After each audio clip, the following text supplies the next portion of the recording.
So are websites dead? Is email dead? Do people actually use websites and emails anymore? We're going to talk about that in this video. I want to share my thoughts on this because I've been online for a long time and there's some things that just don't seem to change even though we go through trends and that kind of thing. With AI being so readily available and us being able to have chat conversations, do people actually go to websites? How does AI use those websites? Because they're gathering information from somewhere, right? So we're going to talk about that in this video. My name is Mona Weathers, and I help coaches and consultants attract, connect with, and convert clients. So if that sounds like you can keep watching. So I want to talk about trends because this happens over and over again over the years. I've been building business online for several years, and I've watched the trends happen. But there's some things that still remain consistent, and it doesn't have to do with the tool itself. It has to do with human nature and how we do things, how we operate. And we do get into, patterns that are really hard to get out of. And but then new things come along and we add that to our old patterns, right? We rarely really switch up, but with AI I think we kind of have switched up the way we approach the internet.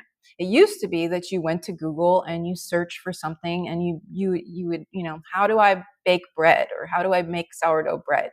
And then Google would show you a list of websites that make bread. And then it turned into a list of websites plus ads. And then it turned into a list of websites plus ads plus AI response, right? So that's where we're at right now. Or now that we have ChatGPT and Claude and Gemini, we can go straight to them and ask the question, right? We can go straight to those platforms and ask the question, how do I bake sourdough bread? And then it'll spit out a recipe for sourdough bread. It'll even now, thankfully, some of these will give you the links to the websites where they got that information. Okay, so we went from searching on Google, and we still do. I have not given up Google all the way, but we search on Google or we search in chat for the things that we want information on. But what has not changed is that people need information, right? When someone does a search either from Google or from a search engine or from a LLM, a chat box, a chat, they are in need of something that if you provide it, you can be the solution to their problem. So a lot of the times these LLMs, like ChatGPT and that sort of thing, will reference another website. Like they scoured the internet for the information.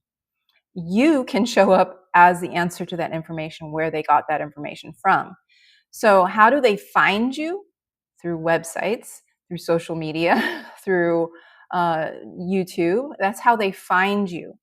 So websites are still very much needed for that reason, for search base, because you could end up the answer to the problem that the person has through the chat conversation. Sometimes people will ask the question, where can I find the best sourdough bread recipe? And then your website could come up, right? And the other thing that happens is that sometimes people do their own searches. Either they find you through social media, they're searching and they find your link to your website, or if you don't have one, they don't find that link to your website. But if they find the link to your website, then they go and they find the information out for themselves. So people still do that, and I don't think that will stop anytime soon. Because what we end up doing now is we kind of try to find social proof, and we try to find proof that this person is who they say they are. And websites still help you to establish who you are, and give the viewer, the visitor, all the information they need to know whether it is you are the right person for them if they're looking for a service, right? So same with the sourdough bread example. Like they go to that website and they want to make sure that that recipe looks as good as they thought it would, or looks, the recipe is easy. So we're talking about coaching, but I'm just giving you that example. But if you're a coach or a consultant, it's still kind of the same idea. You need to have that proof that you have what they are looking for. And so there's two ways you can benefit from having a website still in this day in 2026. In August of 2026, websites are still useful. First, for search. Second, for proof. So if somebody lands on your website, they need to know that it's you who it's there. So if you don't have a website, you could be missing out on clients because they haven't they haven't seen the full picture. They are just might find you on social media, but they're not really sure, especially if you're talking about people paying much more money than just like a few dollars for something. They if they want to invest in you as a coach or a consultant, you need to have a professional piece to that, because that is the nature of that business. It's not something that just costs $5 for your service or something.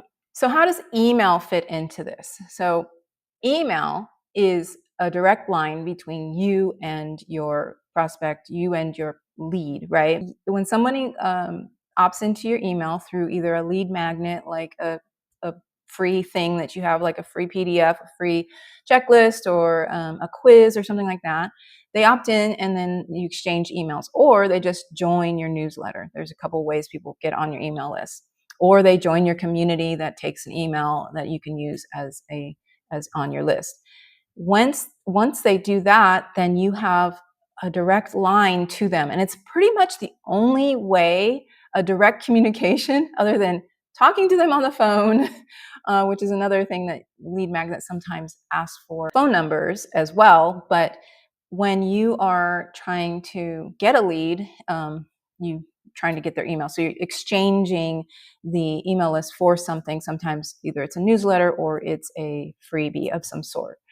Now, of course, it's not everyone who gets on your email list are not going to open your emails, all of your emails, but it still is that direct line. And that's kind of the only thing that you really own other than your website. If you're hosting your own website on your own things, the only thing that you own is your email list and your website. So platforms, let me tell you, I've been on so many different platforms, and I've learned platforms so to where I've grown them to lots of followers, and not a huge amount of subscribers on YouTube, but I've had subscribers on YouTube from other niches. But one of the things that happens is that platforms can decide to do whatever they want. They're not changing really based on whether it's pleasing to you or not. So the thing about a website and an email list, those are yours. You can design it the way you want. You can point people to it. You can do, at least the website, you can point people to the website, and you can communicate with your leads through email. So the question was in the beginning, should you still have a website? Does it really matter? And does an email list matter? Yes and yes. That's my answer. If you do not have your own website yet and you want one and you want to upgrade to the standards of today with this AI generated websites all over the place, but you don't want to do the tech part of it, I have a product for you. I have a website called Shelly Sites, and I can build you a site for a flat fee and show you how to host it yourself, so that you never have to worry about a platform change and rules changing on you, and you have your own designed website. These websites are custom and they're compact, and they follow a framework that I use for my website, which is problem, proof, promise, and plan. So we structure your website to follow that. So it's more like a conversation. So I'm trying to make websites a little bit more fun and a little bit more interactive. Plus, my websites work really well on mobile and desktop. And that's really important because most people have social media and they want to use one website for all of it.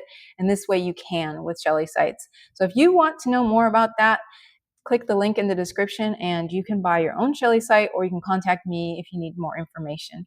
Thank you for watching my video. Please subscribe also if you like this video, and I will talk to you again soon.